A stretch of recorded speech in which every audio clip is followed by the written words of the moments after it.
9월 2일 화요일 새벽 우리가 함께 묵상하실 하나님의 말씀은 데살로니가 전서 2장 1절에서 16절인데요. 우리 1절에서 4절까지 말씀을 같이 읽도록 하겠습니다. 1절에서 4절 읽겠습니다.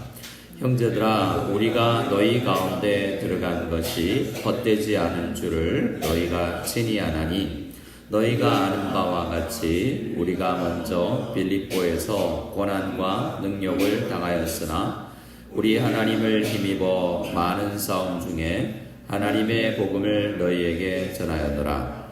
우리의 권면은 간사함이나 부정에서 난 것이 아니요 속임수로 하는 것도 아니라 오직 하나님께 옳게 여기심을 입어 복음을 위탁받았으니 우리가 이와 같이 말함은 사람을 기쁘게 하려 함이 아니요 오직 우리 마음을 감찰하시는 하나님을 기쁘시게 하려 함이라. 아멘.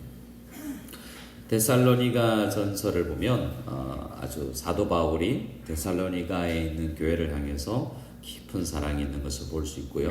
또 데살로니가 교회도 바울에 대해서 그래도 사랑의 존경의 마음을 보여내는 것을 볼 수 있습니다. 그래서 데살로니가서 그리고 빌립보서는 이렇게 쌍방간에 목회자와 우리 성도 사이에 굉장히 끈끈함을 좀 볼 수 있는 그런 성경이라고 할 수 있습니다. 오늘 2장과 3장에 보면 오늘 2장은 사도 바울이 그러나 좀 오해를 받았어요. 왜 그러냐면 사도행전 17장에 가면 이 데살로니가에 들어갔던 일들이 있죠.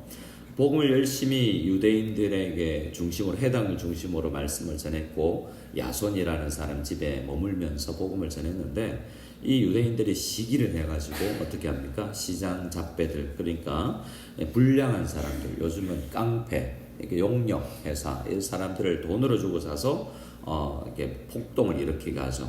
그래서 야손 집 사람들은 이 보석금을 주고 풀려나지만 사도 바울 일행은 쫓겨나서 베레아로 갑니다. 베레아로 갔는데 베레아까지 이 데살로니가에 있는 유대인들이 찾아와 가지고 또 행패를 부리죠.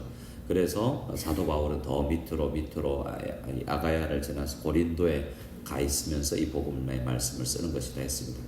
그러니까 어떤 오해가 나냐면 유대인들이 이제 욕하는 거죠. 사도 바울 복음 전한다 했는데 지금 어딨냐? 야만 도주한 거 아니냐? 그 사람 너희들한테 복음 전한다고 했는데 알고 보니 그 사람들 여기 평소에 많이 다니는 사꾼 목회자처럼 이상한 선지자고 이단이다, 뭐 이런 소문이 나고 너희들에게 올 마음도 없다, 너희 마음 떠났다, 너희 사랑한다고 막 복음 전할 때는 이야기했지. 아주 짧게 머물면서 복음이 이 교회가 세워졌는데 그렇게 그 사람들이 이야기하니까 그런가? 사도 바울이 말씀 들을 때는 우리를 사랑한다 그러고 복음을 하나님 우리를 사랑한다 그러고 성도님 여러분들 위해서 기도한다고 그랬는데 소식도 없고 밤중에 갑자기 사라졌는데 다시 나타나지도 않고, 그러니까 목회자 사도 바울에 대해서 선교사 일행에 대해서 오해를 하고 마음에 서운한 마음이 있는 것입니다. 그래서 그런 마음을 좀 회복시키기 위해서 사도 바울이 2장에는 내가 어떻게 너희와 함께 있을 때 잘 열심히 하나님의 마음을 표현하고 잘 사역했는지 좀 알아주길 바란다. 우리 진심이다 라는 이야기와 또 3장 내일 본문에 가면 나 너희들 잊은 게 아니라 곧 가고 싶다. 그런데 이런 이유로 해서 우리가 떠날 수밖에 없었고 당분간은 가지 못함을 이해해달라. 이런 마음을 소통하는 거죠. 그래서 저도 설교자로서 목회자로서 있지만 성도님들과 함께 뭔가 내 속에 있는 이야기를 좀 해야 되지 않습니까? 자, 1번에 1번입니다. 2 곱하기 2는 4입니다. 이렇게 신앙만 나열하는 게 아니라 성도님들 제 마음은 좀 이렇고 여러분들 마음을 우리가 서로 좀 알았으면 좋겠습니다.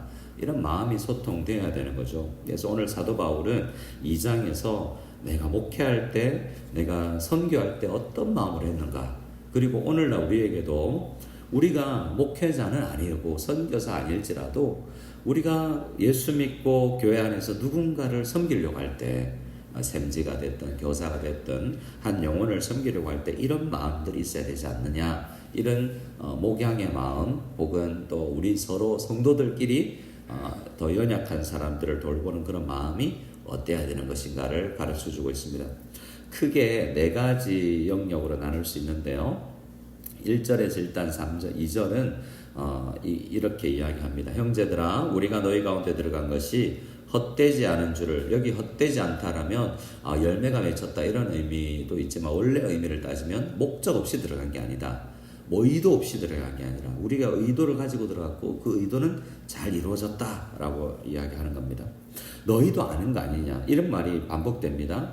우리가 몰래 숨어서 뭐 이렇게 거짓말하더냐, 너희 솔직히 생각해봐라, 너희가 모르냐, 이렇게 연곡 다짐을 하는데요. 2절에도 너희가 아는 바와 같이, 우리가 몰래 그렇게 사역을 한 게 아니고 드러내놓고 많은 사람들이 이렇게 모여서 이야기해봐라. 그러면 이런 마음이, 우리의 마음이 거짓이 아님을 알게 될 것이다 라고 이야기합니다. 5절에서도 너희도 알거니와, 너희 모르냐 정말, 이렇게 계속 이야기하고 있죠. 또 9절에서도 형제들아, 우리의 수고와 애쓴 것을 너희가 기억할 것이다. 우리가 어떻게 했냐, 이렇게 말을 해주고 있고요. 또 우리 10절 하반절에도 너희가 증인이다. 너희 기억하고 있어야 된다. 기억할 것이다. 우리는 그렇게 사역하지 않았다. 이런 표현들이 여러 번 나오는 것을 볼 수 있습니다. 자, 2절에 다시 올라가면 너희도 아는 바와 같이, 우리가 어떤 상황에서 데살로니가에 이르렀느냐. 데살로니가 가기 전에 빌립보에서 고난받고 매맞고 감옥 갇히고 오해받고, 그래도 또 와서 복음 전하고 있었다. 또 이 길이 그냥 온 게 아니라 우리가 아시아로 가고자 했지만 성령께서 밤중에는 한상으로 나타나서 건너와서 우리를 도우라 그랬는데, 빌립보 교회뿐만 아니라 너희도 그 하나님의 계획 속에 있었다. 이렇게, 그런 우리 고난이지만 능력받지만 하나님 부르시는 일이면, 하나님 2절 중반에 우리가 어떻게 그렇게 어려운데 사역했냐면, 하나님을 힘입어 많은 싸움 중에 하나님의 복음을 너에게 전했다. 이게 전체 큰 원리입니다. 우리가 어렵고 힘겨워도 하나님이 부르셨으면 하나님께서 힘주실 것이다. 하나님께서 시킬 일은 하나님께서 능력과 지혜를 주실 것이다 라는 믿음으로 나아가는 것입니다. 바랍니다. 우리 성도님들, 하나님을 힘입어서 우리에게 주어진 이 사명을 잘 감당할 수 있는 우리가 될 수 있기를 소원합니다. 우리 목회자들, 이 땅에 있는 선교사님들이, 우리 샘지님들, 교사님들이 하나님을 힘입어서 복음의 싸움을 싸울 수 있고 우리 귀한 영혼들을 살릴 수 있는 우리 교회가 될 수 있기를 원합니다. 우리 3절부터 4절까지는 내가 어떤 마음을 했냐면, 청지기, 하나님, 이 마음이죠. 하나님께서 부르셨다, 내게 사명을 주셨다, 청지기의 마음으로 했다는 거예요. 3절 말씀에 우리의 본면은 간사함이나 부정에서 난 것이 아니요 속임수로 하는 것도 아니라 오직 우리가 어떻게 일하냐면, 하나님께 옳게 여기심을 입어서 복음을 위탁받은 사람. 너 복음 좀 전해줄래? 하나님께서 나한테 일감을 주셨다. 그래서 나는 종으로서, 청지기로서, 집사라는 이야기죠. 내가 하나님께서 일을 맡기셨기 때문에 일을 맡으면 회사에서 성실히 하는 게 본분 아니겠습니까? 그런 맡은 청지기로 위탁받았으니 내가 열심히 일했다라는 것입니다. 우리가 이와 같이 말하면 사람을 기쁘게 하려 함이요 오직 우리의 마음을 감찰하시고 우리에게 사명을 주시고 우리의 복음을 위탁하신 하나님을 기쁘시게 하려고 우리에게 일을 주신 하나님을 내가 사랑하고 그분 기쁘시게 하려는 청지기적 사명이 나한테 있다. 자, 첫 번째입니다. 이게 정직이. 그래서 우리 모든 교회 일꾼들은 장로님들, 권사님들, 안수집사님들, 목회자들, 이렇게 하나님께서 위임받은, 하나님의 안수받고 하나님의 일을 맡은 사람들은 하나님을 기쁘시게 일해야 되는 것입니다. 내가 사람 생각하면 실망할 수 있죠. 하지만 이 일이 하나님이 기뻐하실 것이다 라는 마음으로 선한 정직의 사명을 감당할 수 있는 이 자리에 있는 우리, 또 온라인에서 말씀을 듣는 모든 중직자들이 다 될 수 있기를 소원합니다. 네, 우리 5절로부터 8절까지는 이제 여성적 감각을 가지고 사역하는 겁니다. 우리는 우락부락하고 남자들이고 경상도 사나이, 저도 나름 경상도 사나이 아니겠습니까? 근데 이게 뭐 남자는 눈물을 흘리지 않는다 뭐 이런 게 아니라 어떤 때는 여성적 돌봄과 섬세함도 필요한 것이죠. 그래서 5절에 너희도 알거니와 우리가 아무 때에도 아첨하는 말이나 탐심의 탈을 쓰지 아니하는 것은, 이런 표현이 계속 나옵니다. 우리 진심으로 사역했다. 근데 6절에 또한 우리는 너희에게서든지 다른 사람에게서든지 사람에게서 영광을 구하지 아니하였고 우리는 그리스도의 사도로서 마땅히 권위를 주장할 수 있는 권한이 있지만 직분자로서 아무도 다른 사람에는 나는 또 사도지만 사도는 일한 것을 그냥 요구해서 받아 먹을 수도 있지만 그런 권위를 주장하는 것이 아니라 우리 도리어 너희 가운데 유순한 자가 되어 우리 7절 마지막 유모가부터 같이 읽겠습니다. 유모가 자기 자녀를 기름과 같이 하였으니 자 유모가 자기 자녀를 기름과 같이 얼마 전에 제가 한번 우리 권사님들에게 말씀을 드렸는데 유모가 자기 자녀를 기른다. 유모는 직업입니다. 자기 자녀를 기른다 할 때는 유모는 보통 야야는 딴 사람 애를 키우는 사람이죠. 근데 유모인데 자기 아내를 키우는 거잖아요. 그러니까 이게 어떤 사람 야야인데 자기 애 안 키우고 지금 우리 집 와서 우리 애 키우고 있어요. 우리 애는 지금 어떻게 자라는지 궁금합니다. 근데 고향에 갔어요. 저기 민다나오에 있는 고향에 갔더니 오래간만에 1년 만에 우리 애 봤어요. 그럼 우리 애를 어떻게 했습니까? 얼마나 눈물 나고 이제 2주밖에 못 보는데 다시 휴가 보내고 나서 다시 마닐라 가서 우리 주인집 월급 주는 집에 딴 사람 애기 키워야 되는데 그럼 내가 유모지만 내 애기를 기름같이 했다는 건 얼마나 애착을 가지고 키웠다는 것입니까? 그런 말이기도 하고 또 하나는 전문가로서 내가 유모는 직업이잖아요. 내가 유아교육과 출신으로서 내 아이를 어떻게든 잘 키워보려고 하는 열정, 그러니까 엄마의 마음, 그런 애틋한 마음으로 교인들을 돌보았다라는 것입니다.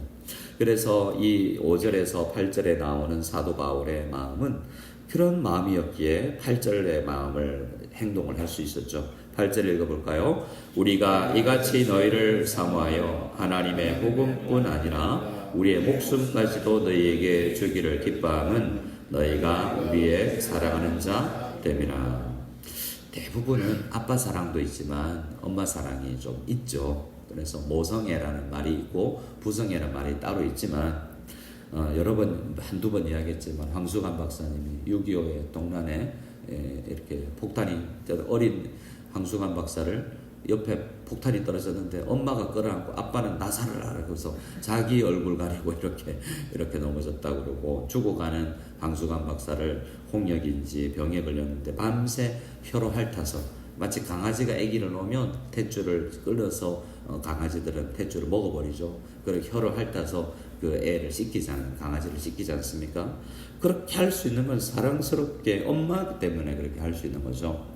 우리가 내 할 바 다 했다라고 할 게 아니라 성도를 옆에 있는 성도님들을 사랑해야 된다는 거죠. 그래서 우리는 행정일 잘하는 게 장로님이나 우리 또 중직자들이나 목회자가 아니라 사랑할 수 있는 사람이에요. 웬만한 수모는 이제 엄마는 이제 참아낼 수 있죠. 내가 좀 부끄러워도 내가 좀 수고로워서라도 이제 엄마니까 이런 마음으로 유모가 자기 자녀를 기름같이 사도 바울 일행이 사역했었다는 이게 두 번째입니다. 유모의 자세. 세 번째는요 아빠 자세가 또 있습니다. 아빠도 됐다가 엄마도 됐다가 이러죠 사도 바울이. 자 9절부터를 보면 형제들아 우리에게 수고와 애쓴 것을 너희가 기억하리니. 이번에 수고와 애쓴 것은 뭐냐면 너희에게도 폐를 끼치지 아니하려고 내가 재정이 없으니 돈 아끼려고 했다 이런 마음이죠. 사도 바울이 아직 복음 초신자들한테 헌금해라 이런 말을 하기 어려우니 밤낮으로 일하면서 너에게 하나님의 복음을 전했다는 거죠. 사도 바울은 항상 그러진 않았습니다. 지금 이 데살로니가에서 사역할 때는 빌립보 성도님들이 돈을 좀 보내줬어요. 그렇게 선교 후원금으로 사역합니다. 하지만 그게 충분치 않으니 밤에는 텐트 짓는 일을 했는데 옷 만드는 일이라든지 어떤 일이든지 할 수 있는 일은 알바하면서 지금 복음을 전했다는 거죠. 오늘날도 많은 목회자들이 택시 운전하면서 복음을 전하고 밤새 택시 운전하고 새벽에 기도하고 집에 가서 주무시고 이런 목회자들 많이 있어요. 택시 기사들이 많이 또 이런 대리운전 하시는 분도 많고 대리운전 광고 기사를 봤습니다. 목회자 우대. 목회자들은 술도 안 먹고 그래서 운전을 착실하대요. 그래서 목회자들이 생업이 어려우니까 또 그렇기도 하지만 사도 바울은 그래서가 아니라 어떻게든 성도들에게 폐를 끼치지 않으려고 이렇게 했다는 겁니다. 근데 이런 말씀하면 좀 위험해요. 목사님 알바 좀 하시죠. 이렇게 급여 좀 덜 받으시고 알바 좀 하면서 일하면 안 되겠습니까? 우리한테 폐를 끼치지 마십시오. 이런 요구는 좀 그렇고, 그죠? 저도 어떤 그런 마음이고, 그러나 사도 바울이 교회가 연약했기 때문에 폐를 끼치지 않기 위해서 아버지도 어떻게든 애들 먹여 살리려고 돈 벌어오는 아빠의 마음이 있지 않습니까? 그렇게 사역을 했고, 11절에 그렇게 한번 읽어볼까요? 11절을 읽어보겠습니다. 너희도 아는 바와 같이 우리가 너희 각 사람에게 아버지가 자기 자녀에게 하듯 권면하고 위로하고 경계하노니. 제가 아빠들은 좀 보면 달라요. 아빠들, 우리 교회 아빠들도 여름 성경학교 하는데 교사 아빠들이 또 자기 애 세워놓고 이렇게 경계하고 똑바로 해 막 이렇게 엄하게 하는 경우가 있는데, 엄마는 아이고 할머니처럼 엉덩이 토닥거리기도 하지만 아빠는 야 똑바로 서 그렇게 살면 안 돼 막 이렇게 엄하게 하실 수도 있죠. 아빠의 리더십도 있었다는 것입니다. 경계하고 위로하고 권면하다는 것은 강하게 그러면 안 된다라는 엄격한 아버지의 모습도 있었다는 것입니다.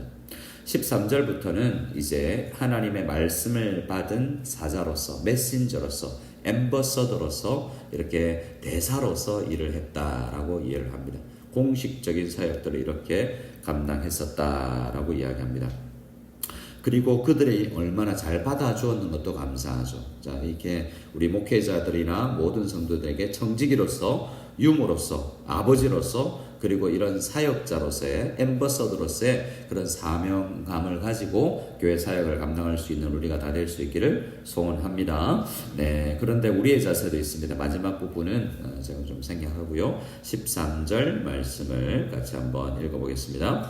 이러므로 우리가 하나님께 끊임없이 감사함은 너희가 우리에게 들은 바 하나님의 말씀을 받을 때 사람의 말로 받지 아니하고 하나님의 말씀으로 받음이니 진실로 그러하도다. 이 말씀이 또한 너희 믿는 자 가운데서 역사하느니라. 아멘. 모든 사람의 능력이 있다고 하더라도 그것은 한계가 있는 것이요, 말씀이 일을 하는 것입니다. 사람은 감추어지고 하나님의 말씀이 드러나고 말씀이 또 전파되어질 때 데살로니가 성도님들은 사람 마을 말 아니다, 하나님의 마음이 이렇게 전해지는구나 라고 생각하면서 하나님의 말씀으로 받았다라는 것입니다. 우리 성도님들도 우리 교육자들이 말씀을 전할 때 아멘, 하나님의 말씀으로 우선 받아들일 수 있는 그런 섬김의 마음이, 겸손한 마음이 우리에게 있어서 말씀이 우리 교회 안에서 역동할 수 있게 되는 놀라운 은혜가 있기를 소원합니다. 근데 말씀이 힘쓰고 사역자들이 힘써서 놀라운 부흥이 있는 우리 만일 한인합교회 KUCM 되기를 간절히 소원합니다. 아멘.